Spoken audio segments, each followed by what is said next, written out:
What is FOSS? What is open source? Are they the same thing? FOSS means free and open source software. It doesn't mean the software is free of cost. It means that the software's source code is open for all and anyone is free to use, study, and modify the code. This principle allows others to contribute to developing and improving a software like a community. The origin of FOSS. In the 60s and 70s, computers were hardware focused and the hardware was expensive. They were mainly used by academics in universities or researchers in labs. The limited amount of software used to come for free or with their source code, and the users were allowed to modify the source code to suit their needs. In the late 70s and early 80s, the manufacturers stopped distributing source code in an attempt to not let their software run on their competitors' computers. This restrictive licensing led to the inconvenience and dislike of people who were used to and fond of modifying software. In the mid-80s, Richard Stallman started the free software movement. Any user should be able to run the software for any purpose. Users should be free to see the source code of the software, and if need be, users should be allowed to modify the code as well. Users should be free to distribute copies of the software to others. If a user modifies the code, he should be free to distribute the modified code to others. The modified code must have the source code open. Free and open source software does not mean free of cost. As you may have noticed, the free and open source software doesn't mean it is free of cost. It means freedom to run, modify, and distribute the software. People often wrongly think that FOSS or open source software cannot have a price tag. This is not correct. Most free and open source software are available free of cost because of several reasons. The source code is already available to the public, so some developers see no point in putting a price tag on the downloads. Some projects are contributed by a number of volunteers for free.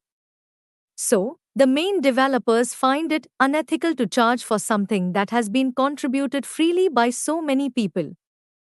Some projects are supported and are developed by bigger corporate or non-profit organizations that employ developers to work on their open source projects. Some developers create open source projects as hobby or out of their passion for contributing to the world with their code. Things like the number of downloads, contributions, and words of appreciation matter more than money for them. To avoid the emphasis on free, some people use the term FLOSS. FLOSS stands for Free and Libre Open Source Software. The word libre, freedom, is different from gratuit, gratis, free of cost.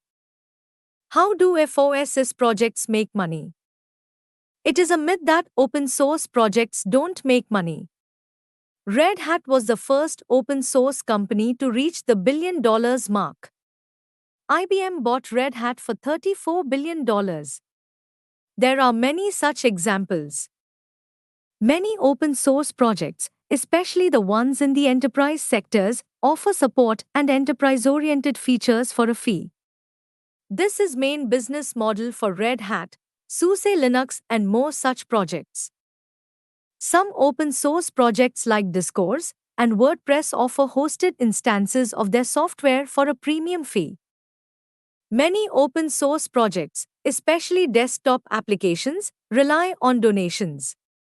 VLC, GIMP, Inkscape, and other such open source software fell in this category. There are ways to fund open source programs, but usually, you'll find donation links on project websites. Making money with open source software may be difficult, but it is not entirely impossible. But I am not a programmer. Why should I care if software is open source or not? This is a valid question. You are not a software developer, just a regular computer user. Even if the source code of the software is available, you won't understand how the program works. That's fine. You won't understand it, but someone with the necessary skill sets will, and that's what matters. Think of it this way. Perhaps you won't understand a complicated legal document. But if you have the freedom to look at the document and keep a copy of it, you can consult someone who can check it for legal pitfalls. What is the difference between FOSS and open source? You'll often come across the terms FOSS and open source. They are often used interchangeably. The term free in FOSS is confusing for many as people incorrectly assume that it is free of cost. Enterprise executives, higher ups, and decision makers tend to focus on free and open source. Since they are business people focused on making money for their company, the term free works as deterrence in adopting the FOSS principles. This is why a new organization named Open Source Initiative was created in the mid 90s. They removed the free from free and open source software and created their own definition of open source and their own set of licenses. The term open source got quite popular, especially in the software industry. The executives are more comfortable with open source. The adoption of open source snowballed, and I believe the removal of the free term did play a role here.